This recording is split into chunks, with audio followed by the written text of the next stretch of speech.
The general sits safely behind battle lines, issuing commands to soldiers facing death. The CEO occupies the corner office, sending directives to employees grinding through implementation. This isn't leadership, it's merely management.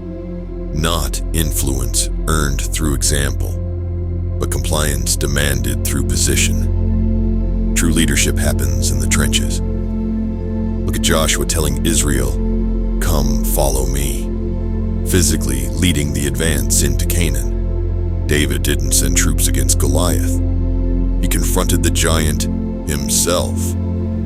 Jesus didn't dispatch disciples from comfort. He modeled ministry, lived homeless, and ultimately died the death he called others to accept. Here's the truth men respond to. They don't follow orders. They follow examples. Not position, but demonstration. Not authority, but authenticity. Not title, but visible proof that you believe enough in your direction to personally embody it at cost to yourself.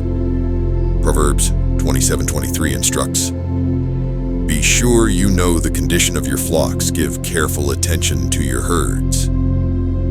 You can't know the condition from a distance. You must be present, engaged, aware of the reality your men face daily.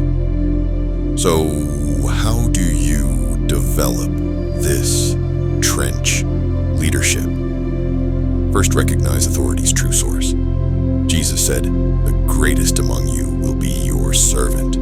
Not denying leadership, but redefining its foundation. Your authority comes from demonstrated commitment, not your title. Second, embrace shared hardship. When Alexander the Great's troops suffered water shortage in the desert, he poured out his own water supply.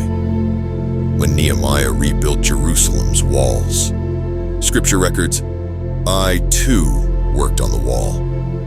This visible participation creates influence that position alone never generates. Third, master competence before expecting compliance. David earned the right to lead Israel by first demonstrating skill with the sling courage against the lion and victory over Goliath. Show mastery of what you ask others to do. Fourth, communicate with clarity and conviction. Trench leaders provide what followers need most.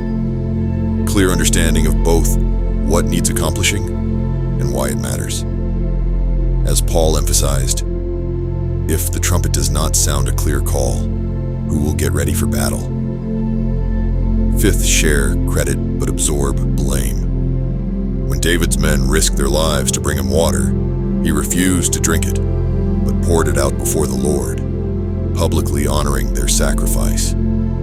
Deflect praise toward your team while shouldering responsibility for failures. Remember, leadership isn't a position to occupy, but a function to fulfill.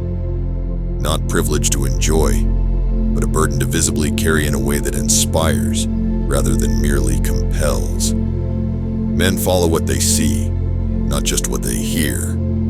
Your effectiveness won't be measured by your ability to get others to do what you say, but by your willingness to demonstrate what you say through what you do.